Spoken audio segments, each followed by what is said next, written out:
Hi எல்லோருக்கும் வணக்கம். இந்த வீடியோ பதிவு எதுன்னு பார்த்தீங்கன்னா ஹெல்த் இஷ்யூ பற்றி தான் நான் கோத்ரூ பண்ணது. நான் இல்லை, நிறைய லேடிஸ் வந்து பார்த்தீங்கன்னா கைனக் ப்ராப்ளத்தினால வந்து சஃபர் ஆகிட்டு இருக்கிறாங்க. ஸோ அவங்களுக்கான அந்த பதிவு தான் இந்த வீடியோ பார்க்குறவங்க, என்னோடய வீடியோ பார்க்குறவங்க கண்டிப்பாக நீங்கள் வந்து ஷேர் பண்ணுங்கள் மற்றவங்களுக்கும். ஸோ இது ஒரு அவேர்னஸ் மாதிரி இருக்கும். ஒரு 2 months முன்னாடி பார்த்தீங்கன்னா எனக்கு ஹெல்த் இஷ்யூ வந்து இருந்தது. அது கைனக் ப்ராப்ளம் இருக்கிற மாதிரி இருந்தது.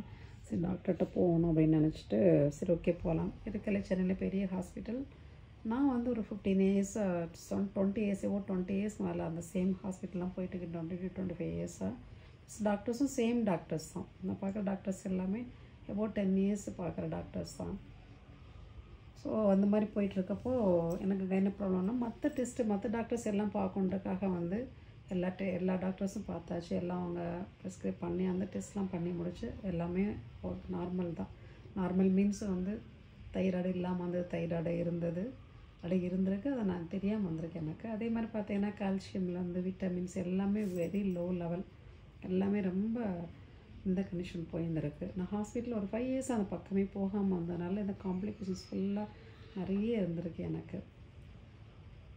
ஸோ அதுக்கெல்லாம் மெடிசன்லாம் பண்ணி முடிச்சுட்டு இது பண்ணப்போ கைனக் எப்போவும் போல் கைனக்கில் வந்து ப்ராப்ளம் இருக்குது அப்படின்ற மாதிரி இருந்த ரிசல்ட்டில் லைட்டாக கொஞ்சம் வாசிச்சேன். நான் ஆக்சுவலாக ரிசல்ட் படிக்கக்கூடாது பண்ணுமா எதுவுமே நான் ரீட் பண்ணவே இல்லை.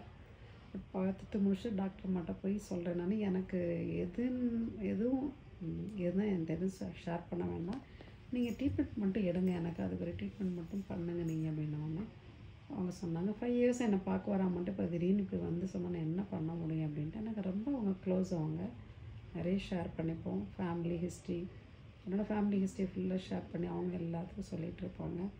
எல்லாமே அவங்க ஆல்மோஸ்ட் தெரியும் என் சைடில். ப்ளஸ் அவங்களும் வந்து ஃப்ரெண்ட்ஸ் சர்க்கிளில் ஷேர் பண்ணிகிட்ருப்பாங்க. அவங்க கொலிக் பற்றி நல்லா க்ளோஸ் அவங்க. ஸோ நான் நம்பி அந்த மாதிரி சொன்னோன்னே அவங்க என்னோடய பொண்ணு கேட்டாங்க வேறு எதுவும் ஆப்ஷன் இருக்கா, அது பண்ணாமல் இருக்கா ஆண்டி, என்ன வாய்ப்பே இல்லை, எடுத்து தான் ஆகணும், அதுதான் ஒரே ஆப்ஷன் அப்படின்ட்டாங்க. நானும் சரி ரொம்ப இது பண்ணல, என்ன பண்ணுறது தெரியல. டைரெக்டாக ஆப்ரேஷன் ஃபிக்ஸ் பண்ணிட்டாங்க. வித்தின் 2 days 3 days ஃபிக்ஸ் பண்ணிட்டாங்க அவங்க.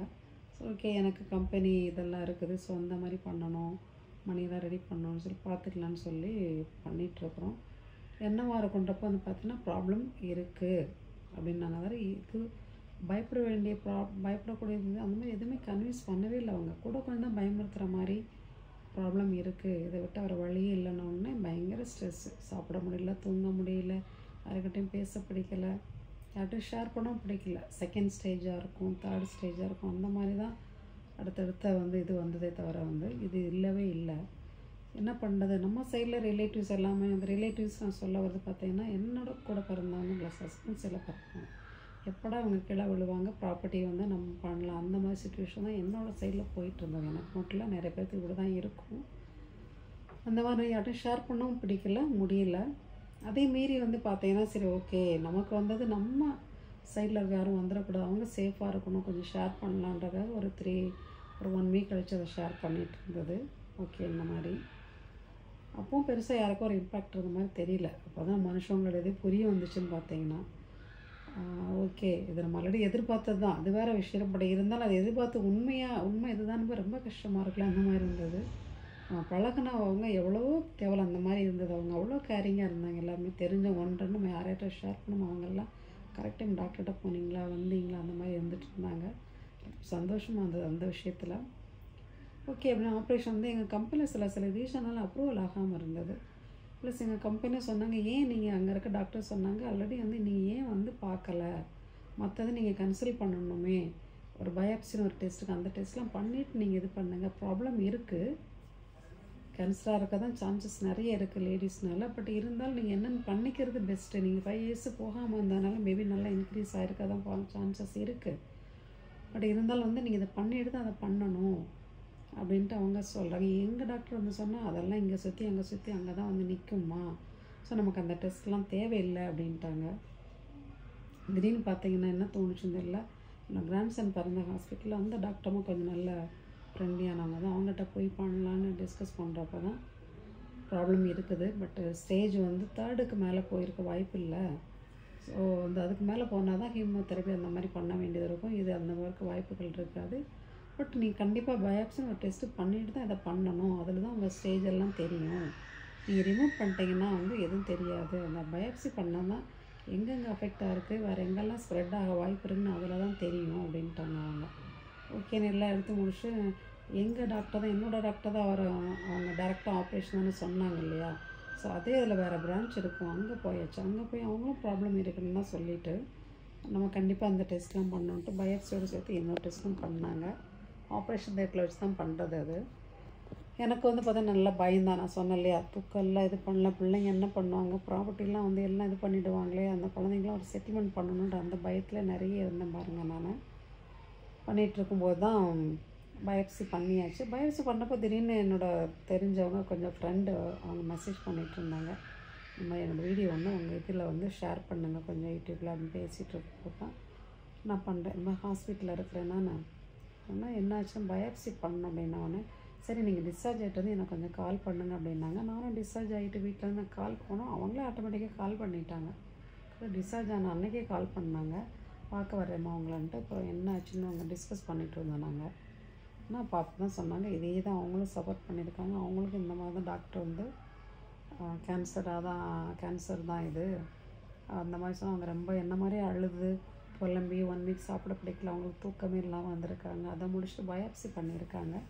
பயாப்சி பண்ணிவிட்டு வந்து கண்டிப்பாக ரிமூவ் பண்ண தான் செய்யணும், ப்ராப்ளம் இருக்குது அப்படின்ட்டு இருக்காங்க. அவங்களுக்கு வந்து ஓவர் ப்ளீடிங், எனக்கு வேறு ப்ராப்ளம் இருந்தது. ஸோ பண்ணலாம் அப்படின்ட்டு தான் சொல்லியிருக்காங்க. அவங்க திடீர்னு பார்த்தா வேற ஒரு டாக்டர் கன்சல்ட் பண்ணியிருக்காங்க. அவங்க தான் வந்து இந்த மாதிரி எதுவும் எடுக்க வேண்டாம், மெடிசனில் இது சரி பண்ணலாம், முடியாத பட்சத்தில் இன்னும் ஒரு 5 இயர்ஸ்க்கு மேலே இது பண்ணிட்டு அப்புறமா நீ எடுத்துக்கோ, உனக்கு ஏஜ் ஆகிடும்னு சொல்லியிருக்காங்க அவங்க அப்படின்னு என்கிட்ட ஷேர் பண்ணாங்க. அவங்க சொன்ன கொஞ்சம் தைரியம் இருந்தது. ஏன்னா அப்போல்லாம் பயாப்சி பண்ணி முடிச்சுட்டு வந்து அந்த ரிசல்ட்டுக்காக வெயிட் பண்ணிகிட்ருக்கேன். அது என்ன ஸ்டேஜு என்னென்ன அஃபெக்ட், இந்த ஸ்டேஜில் வெயிட் பண்ணுற ஸ்டேஜ். நான் கடவுள் வந்து காலையில் வந்து ரிசல்ட் வாங்க போகிறப்போ காலையில் பூஜை ரூம் நின்று கடவுள்கிட்ட வேண்டுறேன். இப்போ எனக்கு பிடிச்ச கபாலீஸ்வரர் சொல்லிவிட்டு எனக்கு ரிசல்ட் நெகட்டிவும் கொடுக்குறியா, எனக்கு யூட்ரஸ் ரிமூவ் பண்ணுற பற்றி ஒன்றுமே இல்லை, பட் கேன்சர்னு சொல்கிறப்போ என்னால் தாங்கிக்க முடியல, கஷ்டமாக இருக்குது எனக்கு, அப்படி கொடுக்குறியான்னு நான் சிவனை பார்த்து கேட்குறேன். அவர் எனக்கு சிரிக்கிற மாதிரி ஒரு ஃபீல் வருது.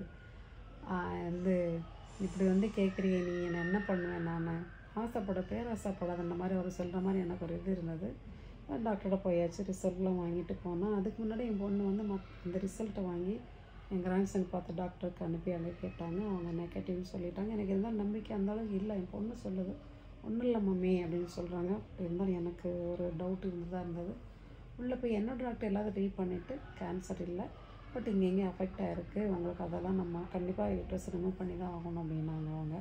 அப்போ தான் ப்ரீத்தே வந்தது, பரவாயில்ல அப்படின்ற மாதிரி நல்ல இது வந்தது எனக்கு. ஸோ நான் இதுலேருந்து என்ன சொல்ல வேணா, ஒரு டாக்டர் ஒரு சஜஷன் கொடுத்துட்டாங்கன்னா நீங்கள் அதோட நின்றுடாதீங்க. அடுத்தடுத்த ஒரு இது இல்லை 2 இதில் நீங்கள் செகண்ட் ஒப்பீனியன் 3rd ஒப்பீனியன் கூட நீங்கள் ஃபுல்லாக வாங்கிட்டு கிளியர் ஆகிக்கிட்டு நீங்கள் ஒன்று பண்ணுங்கள். நீங்கள் நான் அவசரப்பட்டு வந்து யூட்ரஸ் மட்டும் ரிமூவ் பண்ணியிருந்தேன்னா எனக்கு இது இருக்குன்ற மென்டாலிட்டி மைண்டில் இருந்திருப்பேன். நான் வேறு எங்கெங்கே அஃபெக்ட் ஆகிருக்கும் என்னென்ன இருக்குன்னு அந்த பயத்தில் இருந்திருப்பேன். நமக்கு ஒரு கிளாரிட்டி இல்லாமலே போயிருந்துருக்கும் உங்களுக்கு. ஸோ இப்படி நான் பண்ணேன், எனக்கு இந்த மாதிரி பை காட்ஸ் கிரேஸ் கடவுள் எனக்கு காமிச்சு கொடுத்ததுனால இந்த மாதிரிலாம் இருக்குது. பட் இப்போ நான் ரிமூவ் பண்ணணும் தான். But at the same time பார்த்தீங்கன்னா அது கேன்சர் இல்லை, ரிமூவ் பண்ணுறதும் 2 months இல்லை 3 months கழிச்சு நம்ம ரிமூவ் பண்ணிக்கலாம். அந்த ஸ்டேஜில் தான் இருக்கிற மாதிரி இருக்குது. இல்லை நம்ம எடுக்காமல் இன்னும் நான் செகண்ட் ஒப்பீனியன் அடுத்து நான் போய் யாரையும் பார்க்கல, அடுத்தும் நான் பார்க்கணும். ஸோ நான் இதுலேருந்து என்ன சொல்லணும், உடனே ஒரு டாக்டர் ஒன்று சொன்னால் உடஞ்சி போயிடாதீங்க. அடுத்தடுத்து செகண்ட் ஒப்பீனியன் எல்லாம் வாங்கிட்டு கிளியர் பண்ணிட்டு நீங்கள் பண்ணுங்கள். யூட்ரஸ் ப்ராப்ளம் இருக்குது உங்களை ரிமூவ் பண்ண சொன்னாங்கன்னா கண்டிப்பாக பயாப்சி பண்ணிவிட்டு ரிமூவ் பண்ணுங்கள். நீங்கள் இதுதான் நான் வந்து கன்வே பண்ணணும்னு நினச்சேன். மக்கள்லாம் வந்து ரொம்ப, ஏன்னா நான் என்னென்ன கோத்ரூ பண்ணணும் அதை ஃபுல்லாக தான் அந்த ஃப்ரெண்டும் சஃபர் ஆகியிருக்காங்க. ஏன்னா அந்த ஒவ்வொரு நாள் நம்ம நினச்சி சாப்பிடாம தூங்காமல் இருக்கப்போ நம்ம மற்ற ஹெல்த்தும் போய்டும். ஈவன் ஹார்ட்டெல்லாம் வந்து பார்த்தோன்னா அவ்வளோ இதாக இருக்க மாதிரி இருக்கும் பாருங்கள், அவ்வளோ கஷ்டமாக இருந்தது. நான் இதை தான் உங்களை சொல்லணும்னு நினச்சேன், நான் கன்வே பண்ணிட்டேன். கண்டிப்பாக நீங்கள் வந்து அதுக்கு மாதிரி எதாவது ஒரு தடவை நிப்பாட்டிடாதீங்க நீங்கள். ரொம்ப நன்றி. Okay, thank you.